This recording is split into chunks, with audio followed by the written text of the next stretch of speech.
Thank you for listening to this PYA webinar recast. PYA is pleased to offer this alternative way to access our thought leadership.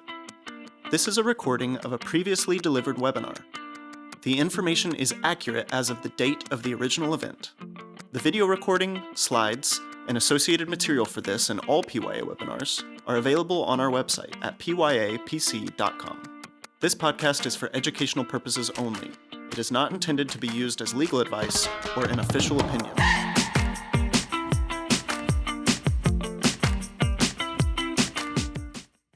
Good morning, everyone. Welcome to today's episode of PYA's Healthcare Regulatory Roundup webinar series. Today's topic is 2026 Medicare Physician Fee Schedule Final Rule Part 2. PYA is happy to present today's webinar on this important topic. I would like to introduce our presenters, Marty Ross and Valerie Rock.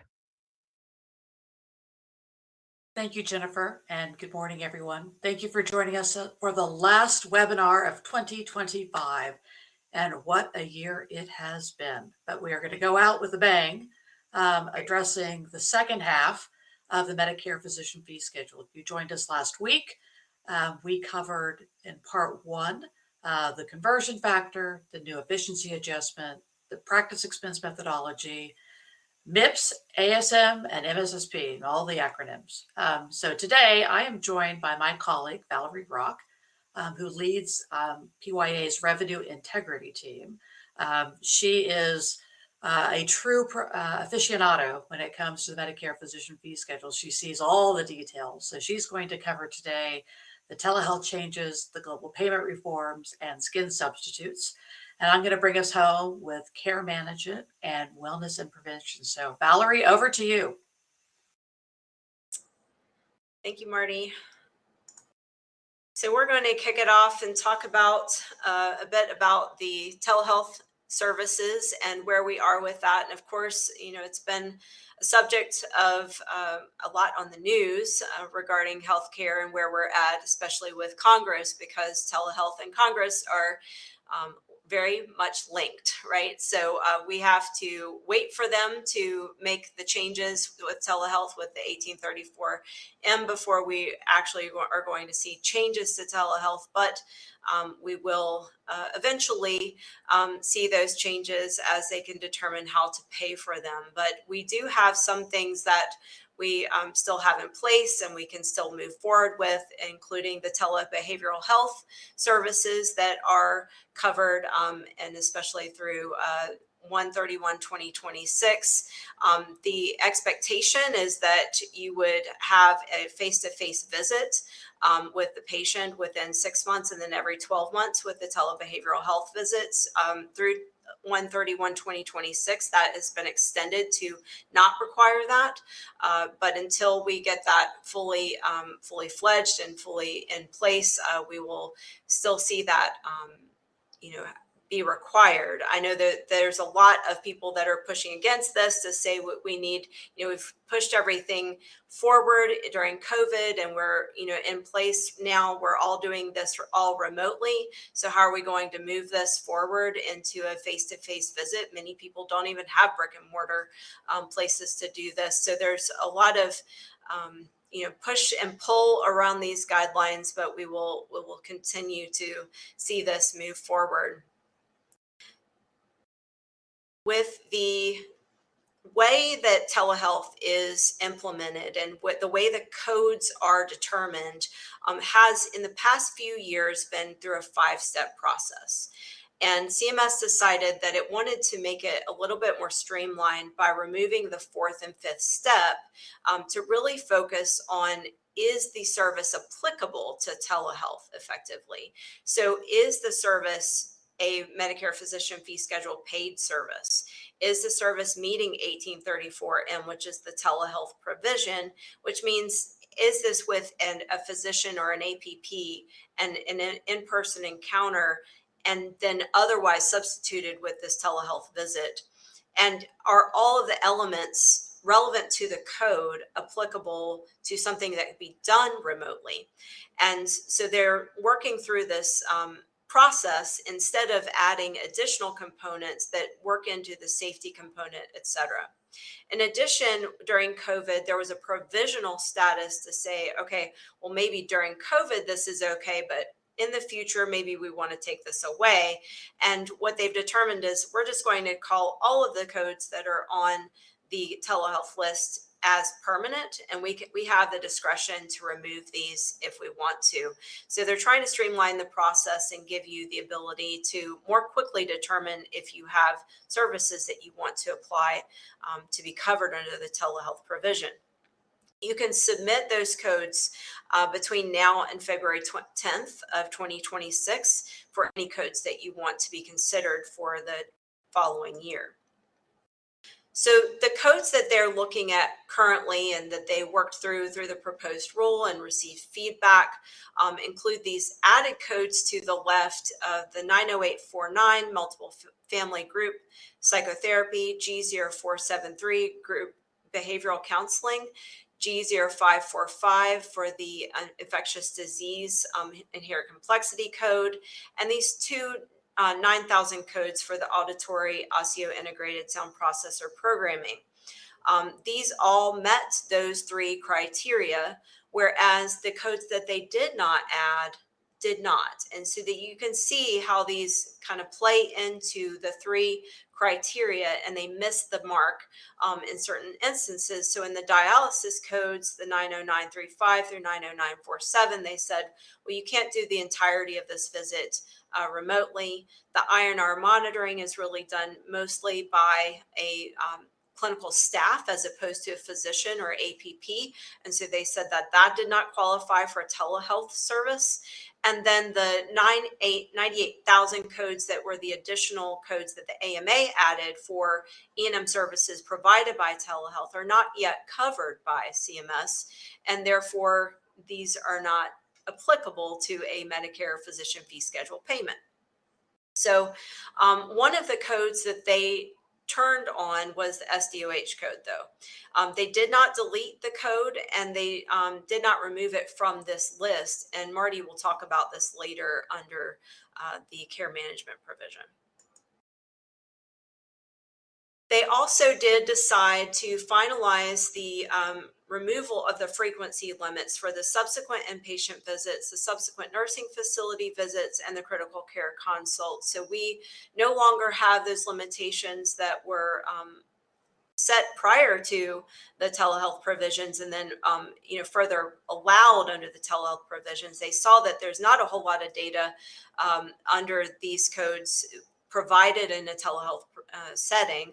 So they're not so worried about any safety considerations or compliance concerns here, and thereby allowing the physician to make the discretion if that would be appropriate, which is really a theme, Marty, I think that we're hearing throughout the final rule, even in the proposed rule, et cetera, and all the rules, that they're putting a lot more onus on the physician to make some determinations on which setting should be and all of that, and even taking down the expectation from payment and kind of aligning the payment all the way from the physician practice setting to the hospital setting. So then it's not a question of payment, it is what is appropriate for the patient. And so because of that, the medical necessity expectations, the setting expectations can then later be scrutinized as for coverage, but on a case-by-case basis, because it'll be specific to the physician's discretion and the beneficiary's need. So we're going to see maybe some lowering of the bar, but then a higher expectation to defend yourself in the event you decide to have, do additional services or have the patient in a higher acuity setting. In addition to this, we're seeing an expansion of the virtual direct supervision. There's going to be a permanent allowance of the real-time audio-video supervision of the incident to services. What they're doing is they're taking this definition of immediately available and adding not only being in the suite, but also through audio-visual real-time communication. Audio only is excluded as a note.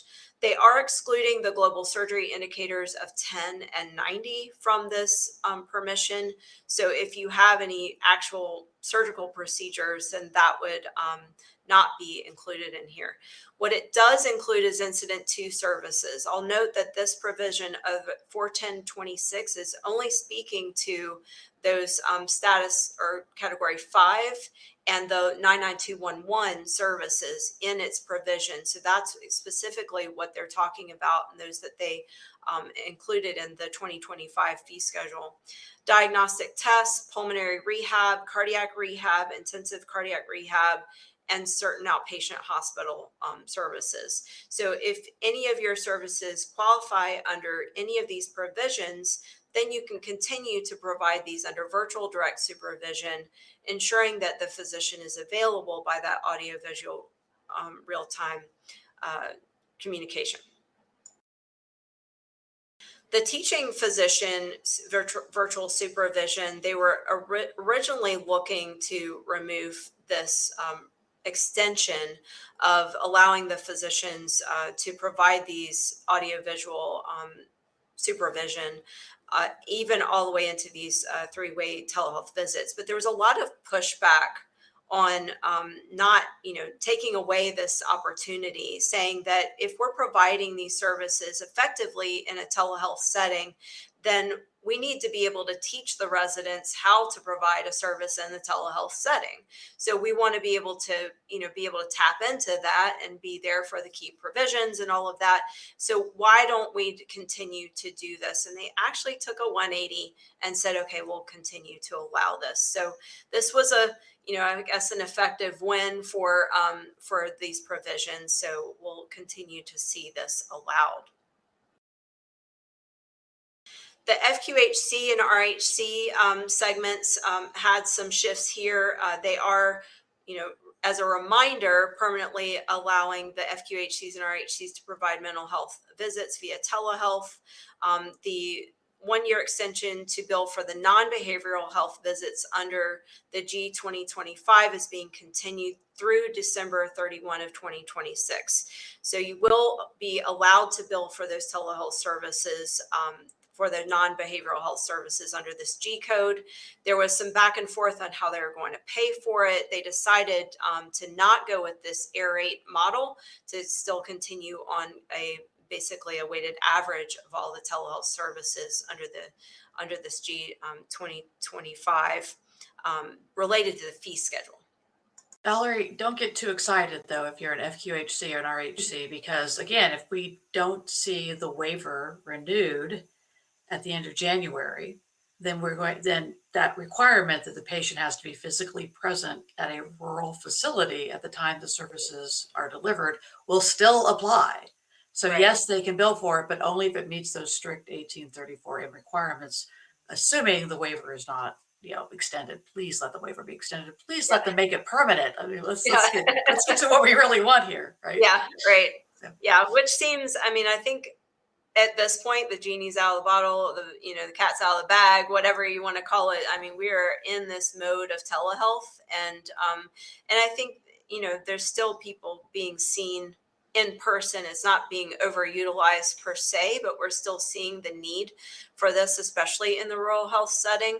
And even at home in the rural health setting, right? So we want to make sure that these provisions are allowed. I think the biggest question is, how are we going to pay for it? And I know you've spoken about this before, about how, it's being seen as needing to be paid for, as opposed to maybe how it really needs to be paid for, that it really is a replacement as opposed to an addition to the budget. And so if we can get to a point where we all agree on what this really is going to cost, then I think we can get it over the hump. Yeah. So then one of the aspects that was trying to be pushed forward was an extension to allow or to prevent people that were, or physicians that were providing services out of their home from using their home address as a part of their enrollment application. But there was an FAQ that was submitted, recently, and there's a link here in this slide that basically says that you have the ability to suppress your home address in your, what's going to be seen at PACOS. And you can even do this all the way to a clinician's practice location, even if it's a brick and mortar location. So they said, we don't feel like we have to or need to remove this or stop this from moving forward. So make sure that your enrollment is updated if you're providing services, your physicians are providing services out of their home alone, right? So if they are, predominantly done in a physician practice setting, that's one thing. But if they're done out of the home, then that location needs to be included in the application process. So now we're going to move to the global payment reforms, and top of the line, there's nothing moving forward here. This is just communication about what they're thinking about and have been thinking about for the last 10 years effectively. And initially they wanted to remove all of the post-operative global portion of the visit, and so that you would just be billing E&M services. And that was pushed back 15 years ago. So they've been stepwise trying to figure out how to really adjust the payment to be more accurate, because they generally find that the E&M services that they're including in the valuation of the code are not actually being performed to the extent that they're applied. So they want to make sure that they're getting this corrected. So they've requested public input during the proposed rule phase. You can see these questions here, but generally they're trying to get a sense of how do we go about moving this needle and paying for these appropriately. As a reminder, the 54 modifier is being asked to be used as of 2025 whenever the physician decides to not provide the post-operative care and delegate that to someone else, even if there's no formal agreement between the providers. The assuming provider can use the G0559 in addition to an E&M code to address the additional, complexity of the service when provided in that scenario. But the concept generally is not accepted well. And because the volume of these providers actually utilizing this modifier, they still want to move forward with some differences and changes around the payment. And so there's 3 proposed approaches that they still continue to speak about in the final rule. And again, these are not finalized. Nothing's been finalized. They're still trying to figure out what they're going to do. But they're leaning in on this approach too, and which goes into the data that they've been pulling since they've been pulling from the 9 states of providers billing the 99024. They have the data available to say how many visits are being provided for each of these services, so they can use some kind of weighted average there to figure out, okay, what is the value of the service, as opposed to taking the assumed values of the work RVU percentage or a time-based percentage and applying that, which they believe to be false in their data as a source. So if they could go to this approach too, then they would, perhaps be paying for the services more appropriately. Again, not finalized. So the concept behind this is that currently for the 90-day global, they're paying about 80% of the service as part of that initial part of the service, as opposed to the post-operative service. And then for the 10-day global, they're paying about 90% of the initial part of the service, and then the 10% for the post-op. But they're finding, again, only about 28% of the 90-day global E&Ms are being provided in the post-op period, and 2% of the 10-day. So why do they want to continue to pay this at this value? That it makes it challenging, right? So if they went to this claims-based approach, and approach 2, as on the prior slide, then they would move the average share from 82% to 91%. So then the surgeon that's providing this initial part of the service would actually increase the value if they build the 54 modifier, as opposed to currently today, it would be about 80% of the value of the total, basically RVUs of that.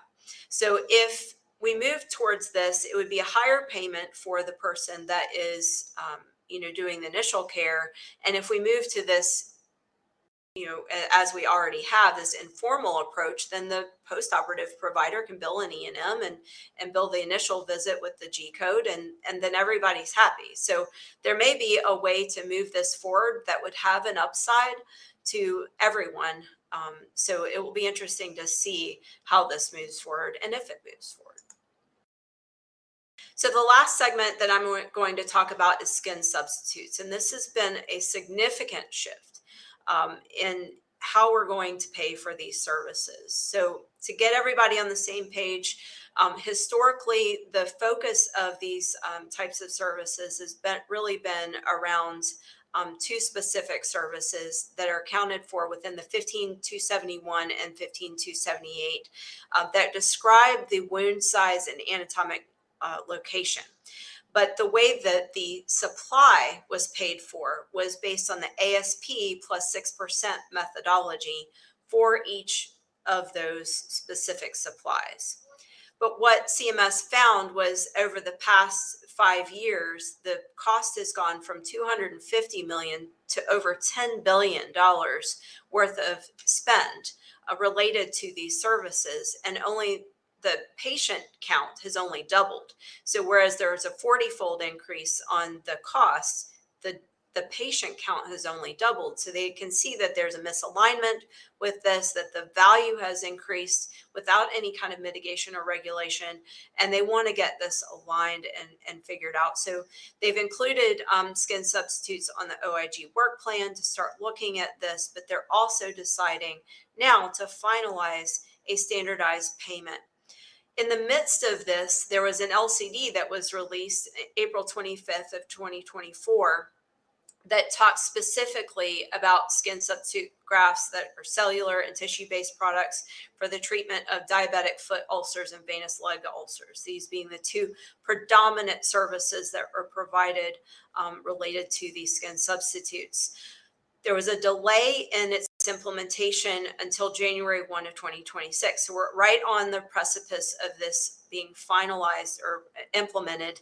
And the final rule mentioned this LCD and did not say it was going to be extended or anything like that. So it appears that everything is going to move forward. We're going to have this regulation on the payment side, and then we're going to have this regulation also on the coverage piece. So make sure you know specifically what's related to this LCD and if your services are covered, if your supplies are covered, or if they're no longer covered because of the limitations included. In addition, there's limitations on the number of applications that can be provided, et cetera. So there's a lot going into this that is pulling back on what you will be permitted to do. So again, we're going to have a single rate across all of the services that are or supplies that are related to specific criteria. And I'm going to show you that here in a minute on these specific services that are applicable here. The volume weighted average for the 361 HCTP supplies are the ones that the skin substitutes are the ones that they're focused on, and they're going to use that weighted average there, and that's how they got to the 127.14, which is slightly higher than about 125 that they had previously when looking across all of the categories of service. So they are expecting to save about $10 billion in order to apply this methodology. And so you'll want to keep an eye out on how this is going to impact your practice. There is a correction on this section from the final rule to this correction that is linked here. So if you are looking at the final rule, be sure to supplement that with this correction because there are some differences, especially that payment rate. So the three categories of service that are applicable to this payment method at the 127 per square centimeter are the pre-market approved or PMA skin substitutes, the 510K cleared or de novo pathway devices, and the 361 HCTP, the human cell tissue and cellular tissue based products. These three are the ones that are applicable to this. Now, when CMS originally put this out on the proposed rule and they had the list of services, there was feedback from the community that said actually some of these are labeled incorrectly. So they went back and said, well, the valuation of this, if we relabel this, is actually too far off of what we were looking to do. So we're going to value it based on the way we originally looked at it, and then prospectively have these appropriately assigned per category. So look at your categories of your products and make sure that you know where they line, but the payment is going to be the same across each of these. So you'll bill out the CPT code for the application, and then you'll bill out the supply code for the services, and the supply code will be paid the same across all three of these categories.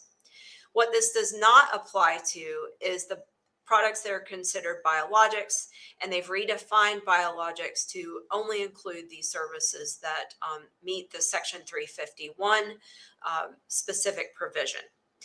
The products that are not in sheet form will be paid as incident to supplies as priced by the max. So that's another addition to the aspect in this final rule.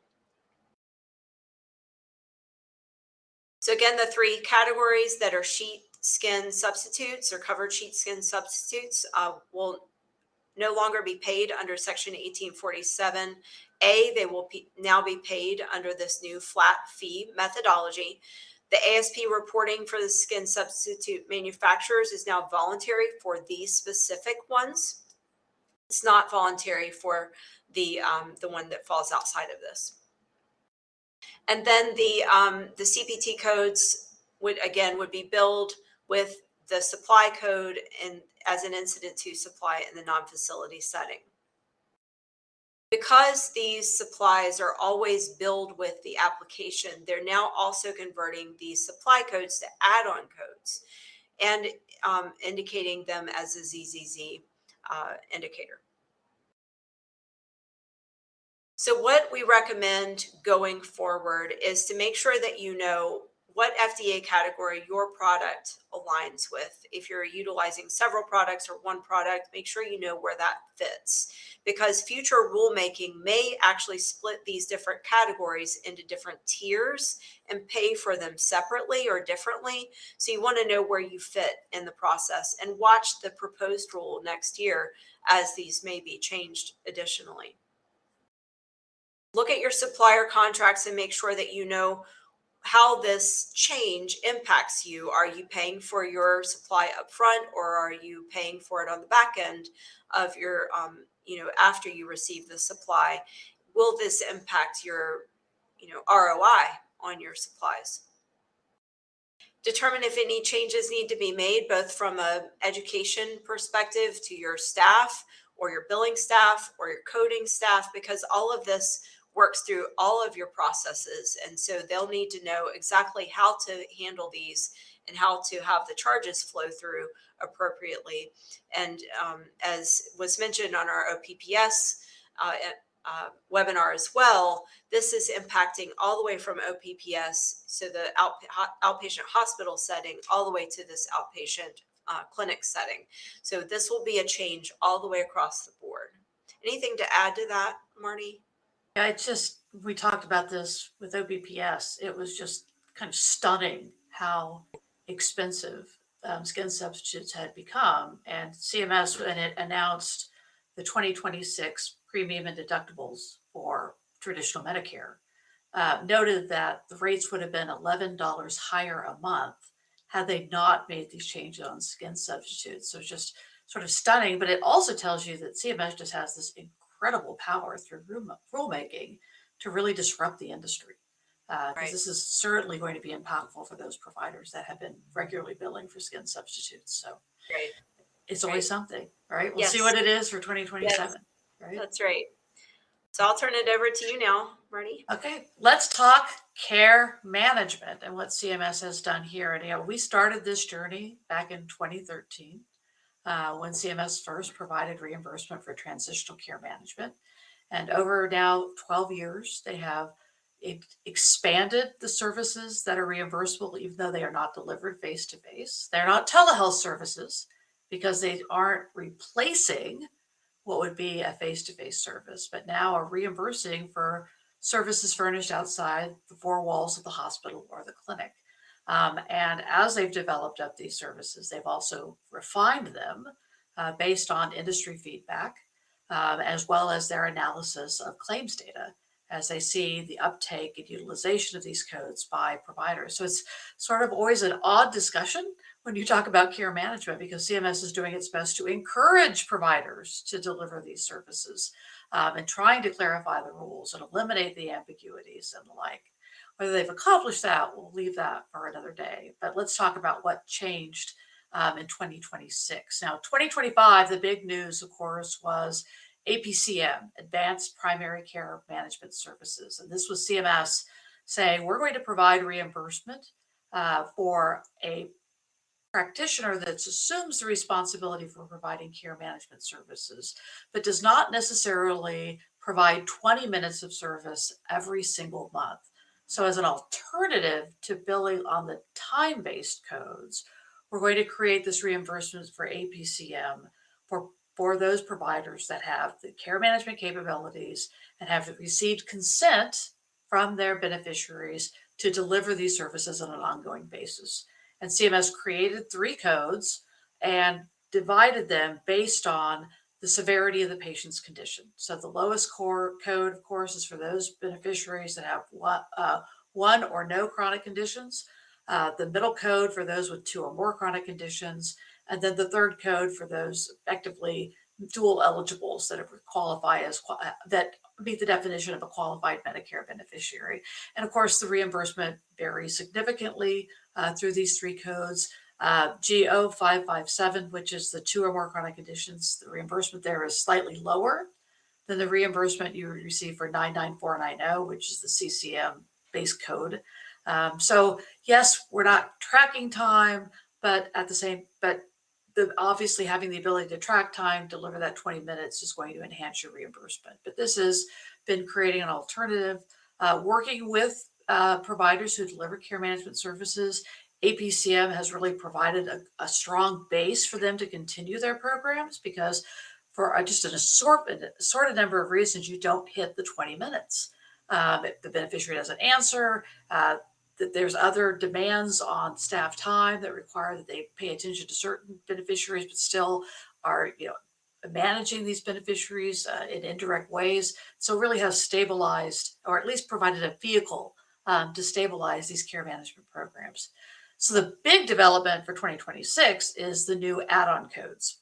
The CMS is now going to pay additional funds to a provider who furnishes APCM or has the infrastructure for APCM when they enhance those services by making available behavioral health integration services. And again, 3 codes, but these are not tied to the patient condition.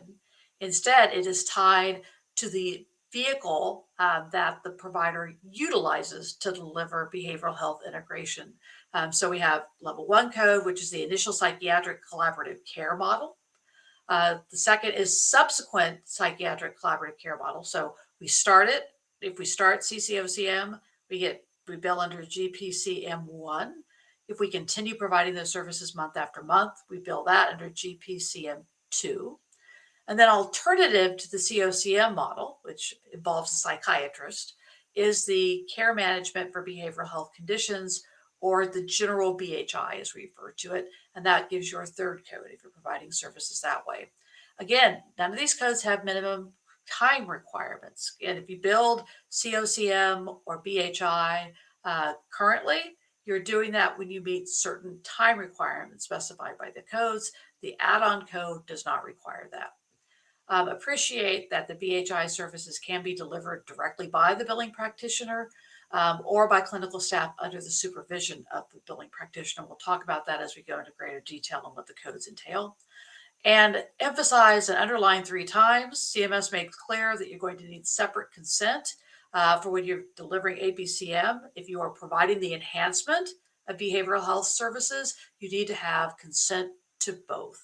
So I've described the services in the consent form and ensure that the patient is acknowledging they're receiving both.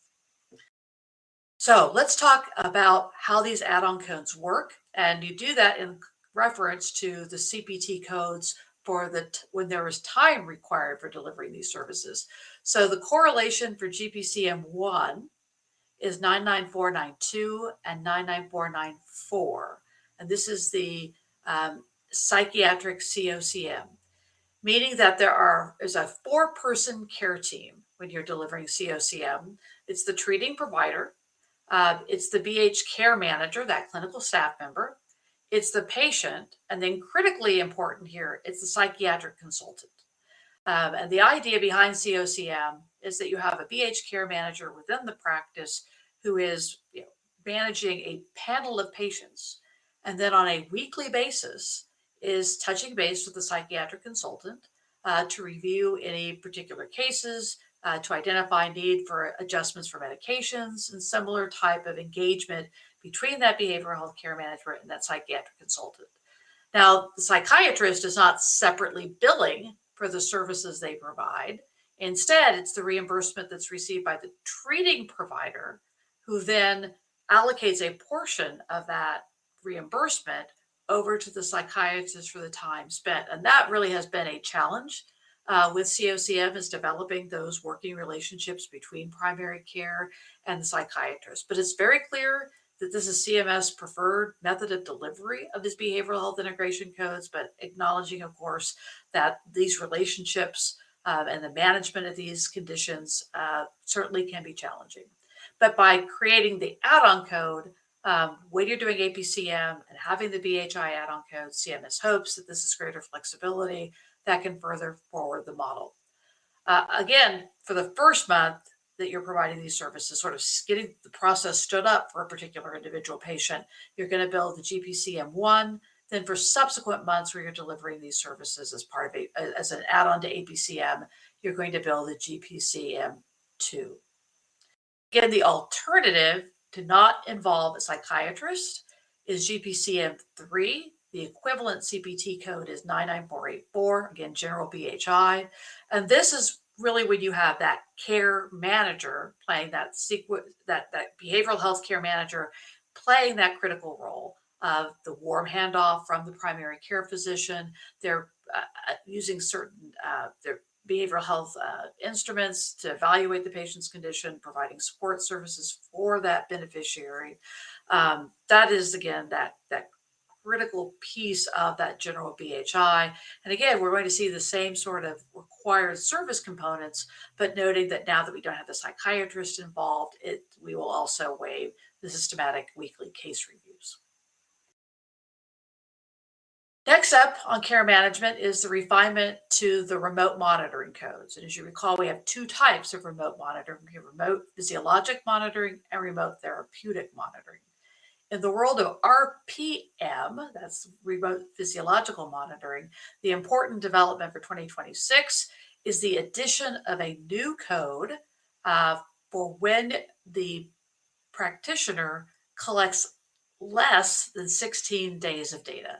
So currently, billing these codes for monitoring patients, you had to cross the 16-day threshold every 30 days. So in a 30-day period, you've collected at least 16 days of data regarding the beneficiary. That was problematic because in many instances, the patients don't report the information or they don't stand on the weight scale so they can transmit the data to the practitioner.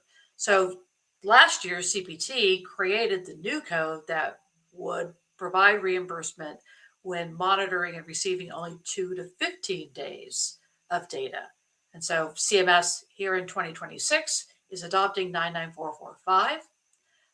Interestingly, very interestingly here, CMS created their methodology for assigning the RVUs to these codes because it did not like, that's an understatement, it really, really, really did not like the idea of using survey data for purposes of determining what the practice expense should be for these codes. Remember, this is a practice expense only code. There is no professional component to it. So rather than relying on that survey data, it finally is breaking free of that and now is going to use data from OPPS. It's going to look at what has been the geometric mean cost under OPPS and then dividing that by the conversion factor, the non-qualifying conversion factor, it's determining the RVUs. And so for 2026, the RVU assigned to both codes, interestingly, is 1.42, which is actually, in the case of 99454, that's actually an increase because currently that is at 1.33 practice expense total RVUs. So again, note here, if you're only collecting 2 days of data, the practice expense is the same as if you were collecting 30 days of data, and both will be reimbursed at the same amount. Other change for remote physiological monitoring for 2026 is now providing reimbursement for treatment management services that involve less than 20 minutes of engagement with the beneficiary. Now is a new reimbursement under 99470 that provides reimbursement for the first 10 minutes of treatment management services. Still, remember, for RPM, you have to have at least some form of direct interaction with the beneficiary to bill for this code. That still holds true for 99470, but we've lessened the time down to 10 minutes. So again, it can be 5 minutes of direct interaction with the patient, and then 5 minutes of other work done on behalf of the patient. That's still going to work. That's going to be 10 minutes. If you go over 10 minutes, then appreciate between 10 minutes and 19 minutes, you're still going to bill 99470. It's only when you cross that 20 minutes that you're able then to bill 99457. And when you get from 20 minutes to 39 minutes, it's still just 99457. But when you get to 40 minutes, that allows you the add-on code then of 99458. So even though it's your time codes, you have to cross the actual time number to bill for the code. Keep that, and again, we've made no changes in any of the assigned RVUs for those code. In the world of remote therapeutic monitoring, same changes made here. So they've created that new data transmission code for RTM to allow for 2 to 15 days of data collected, and they will remain contractor priced as they are currently under the rules. They have also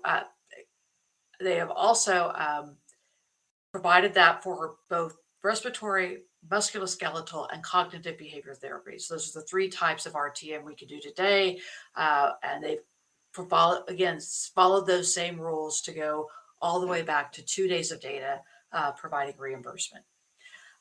Similarly, in RTM, they've expanded out the treatment management services, again, to reimburse for that first 10 minutes, or effectively 10 to 19 minutes, that new reimbursement, and again, assigning half the RVUs to those codes. Next up in care management, we need to talk about FQHC and RHC billing changes that were made.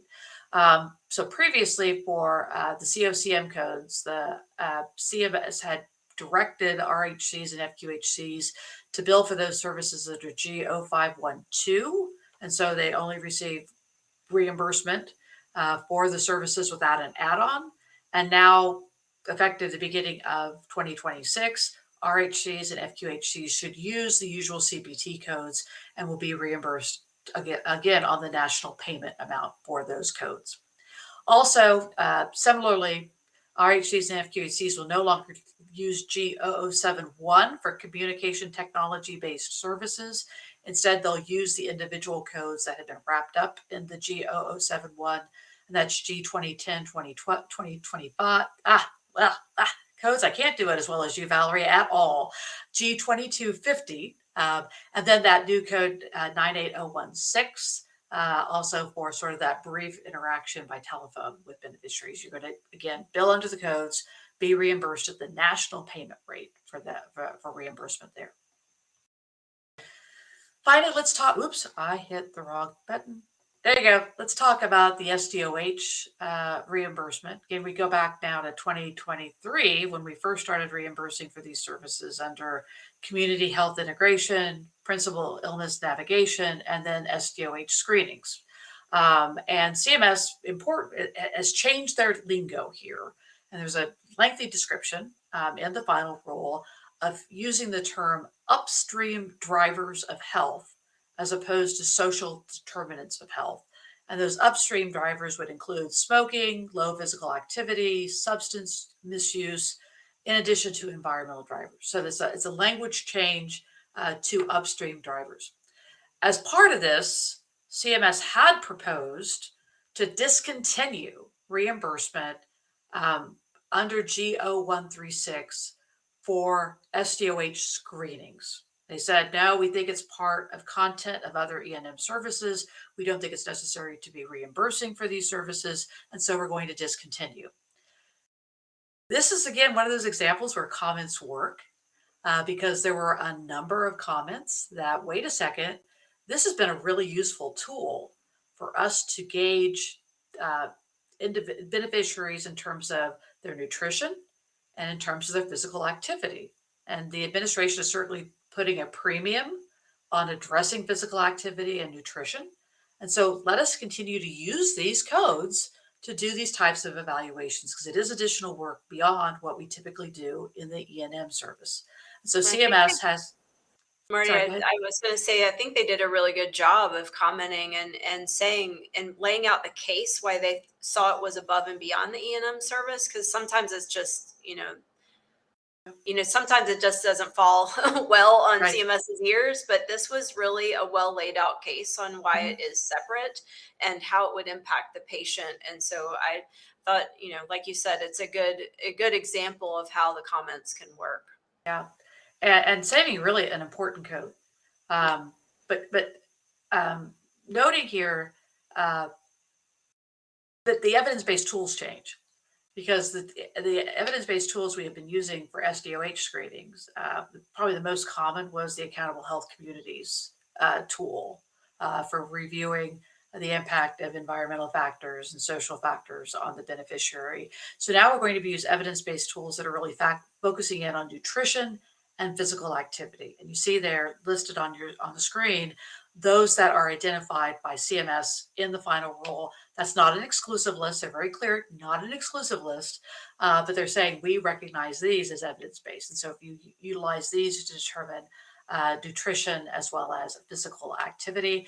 Note again, the time remains the same. It's 5 to 15 minutes. It can be performed by staff, but again, direct supervision, not general supervision, direct supervision for these. But as Valerie noted, we can now have virtual direct supervision permanently. So that will certainly facilitate the delivery of these services. And remember, we can't do this more than once every 6 months for beneficiaries. So it can't just be a standing, every month we do it and get billed for it. We can only do it once. And again, reimbursement is relatively low, generally under $15, but it at least recognizes, as you said, Valerie, it's work beyond the E&M, and we need to recognize it as such. And I think as a provider community, we may be coming back to that to make the case in other areas that it's beyond the E&M code. So stay tuned there. Regarding community health integration and principal illness navigation, no real changes here, but more clarification. And I'm always excited to see clarification from CMS on any of the care management codes. But they note for CHI and PIN, these services can be personally performed and billed by clinical social workers, marriage and family therapists, and mental health counselors that are enrolled in the Medicare program. So again, this is creating another source of reimbursement for these behavioral health practitioners, that if they are doing CHI and PEN, and they are personally spending the 60 minutes to deliver these services, they can bill for those codes as well. Now, of course, note, there's going to be a reimbursement reduction because CMS generally reduces the reimbursement from the physician level down for these types of practitioners. But again, it is creating that opportunity. Now, again, in addition to those types of providers personally performing these services, then for a practitioner to bill for the services, they can be performed either by clinical staff, so an RN or a social worker, again, under the general supervision of the billing practitioner. Or why CHI and PIN have been such a big deal is that these have opened up reimbursement for community health workers, so non-clinical staff delivering services that are being reimbursed by Medicare through the supervising practitioner.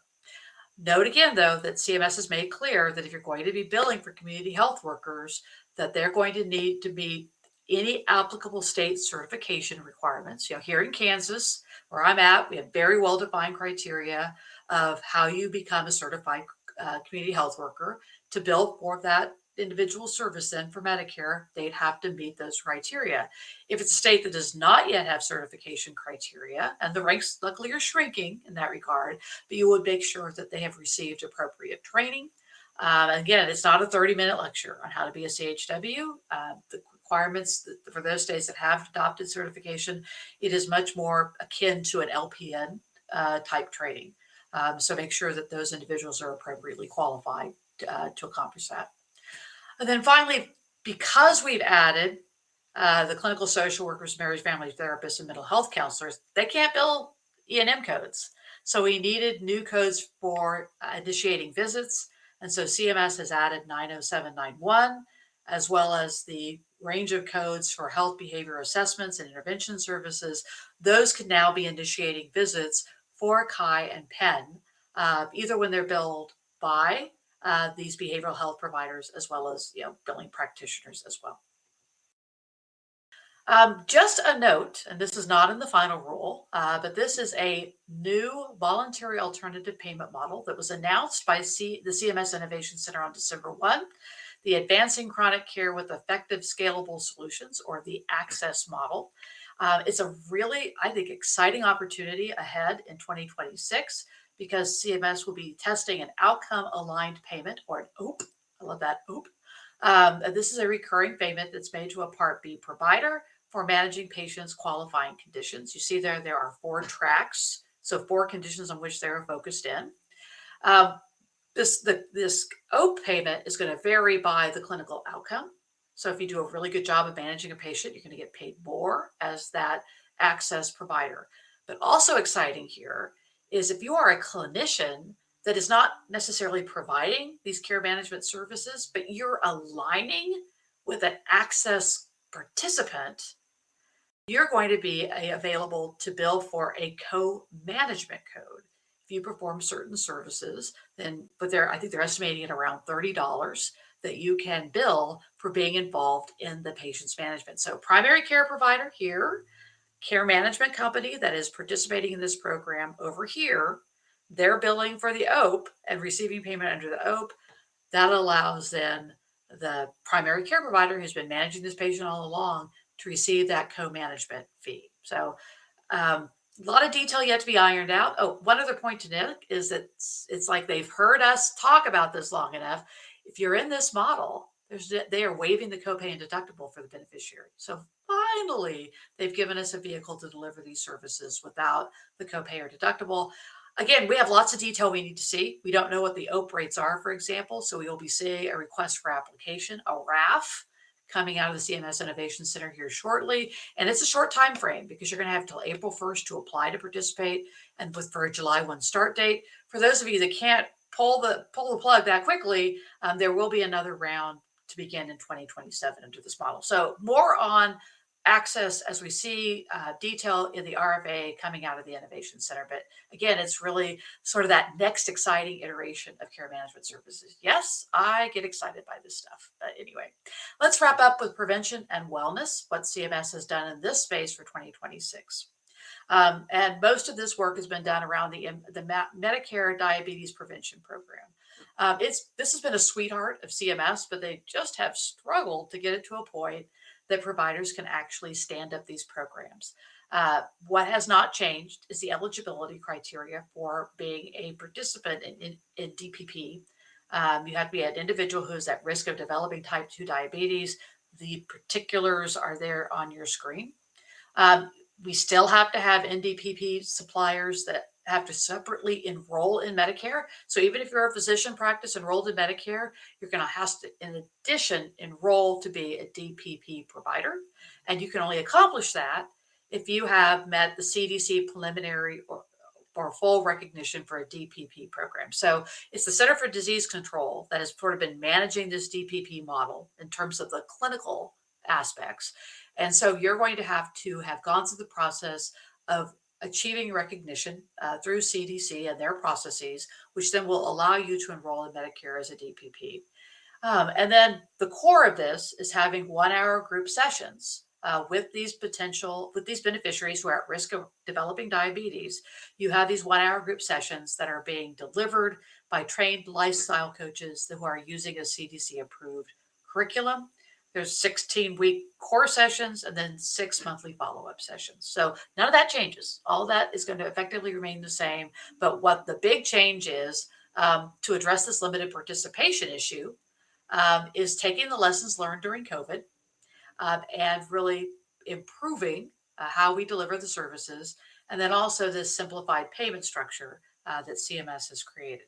So for 2026, okay, one more current state slide. The current reimbursement, that $26 if you deliver for each of those 1-hour sessions that you deliver. And remember, it's $26 per beneficiary. So if you have 10 people in the room or 10 people online, then you're going to be paid $260, assuming they're all Medicare beneficiaries who qualify. And we've allowed both in person as well as what they call distance learning. So it's real time. It's like we're doing distance learning right now, for example, because it's real time. But you could provide those services and receive that reimbursement. And then in addition, there's these incentives as beneficiaries achieve certain weight loss goals. You get those add-on payments. So finally, the big change to this program, they're going to extend that virtual option, which is that distance learning option, as they call it, through 2029. It was set to sunset. They're now going to extend it through 2029. And again, here's the big story. They've now added an asynchronous delivery modality through 2029. So rather than everyone having to get on at 8 p.m. and live through an hour-long session, now you'll be able to have your beneficiary access content at within their own schedule and access that content appropriately. To do that, to be one of these asynchronous delivery providers, you're going to have to separately enroll and obtain an organization code from CDC prior to delivering those sessions, and adhere to CDC criteria for doing so. And then also for each session, ensuring that the beneficiary is engaging with content, some sort of documentation of sessions, some knowledge checks, contribution to discussion boards, but make sure they're actually part of the process. And then being sure that you've provided some sort of live interaction on a regular weekly basis. Doesn't have to be audiovisual, doesn't have to be a telephone call, but you could have bidirectional text and email. Again, just ensuring that those lifestyle coaches are having some engagement with the beneficiaries. In addition to creating this asynchronous opportunity, CMS is also expanding the ways for recording weight measurements. In particular, if you have a weight recorded in a medical record, if it's been within the last 5 business days, that is sufficient documentation then for that MDPP provider to capture that bonus payment for achieving weight reduction in the delivery of services. And you can see here, the difference, of course, with asynchronous is going to pay less. If you do online or in person, that's $26 a session. Asynchronous is only going to be $18 a section going forward. And you see here, again, this table taken directly out of the final rule. You see the reimbursement for these programs as they've now created the system. Finally, let's touch on digital mental health services. There's new reimbursement there was new reimbursement in 2025 for physician and practitioners that provide the device and engage with their patients who are doing DMHT for behavioral health conditions. You see there the current conditions of payment. It has to be furnished incident to a plan of care for behavioral health treatment. You must incur the cost yourself as the billing practitioner for the device, and the device you utilize has to be appropriately cleared through the FDA. The expansion for 2026 is that we are now going to include the devices that are being licensed by FDA, specifically focused on ADHD. So in addition to those behavioral health treatments, we'll now have DMHT reimbursement for ADHD. Whew. So in 2 short sessions, we have made our way through the Medicare physician fee schedule, and we have made it to the end of another year of webinars. We are looking forward to seeing you on January 14, when we will do a good old Washington update. Who knows what's going to happen between now and then? But certainly, as Valerie highlighted, we're waiting for legislation to see what happens with the extenders that are set to expire now on January 30, and we will wrap our heads around it. So with that, I'm going to shoot this back over to Jennifer to take us home. Thank you all. Thanks to our presenters, Marty and Valerie. And the slides and recordings for every episode of PYA's Healthcare Regulatory Roundup series are available in the Thought Leadership section of PYA's website, pyapc.com. While at our website, you may register for other PYA webinars and learn more about the full range of services offered by PYA. On behalf of PYA, thank you for joining us. Have a great rest of your day.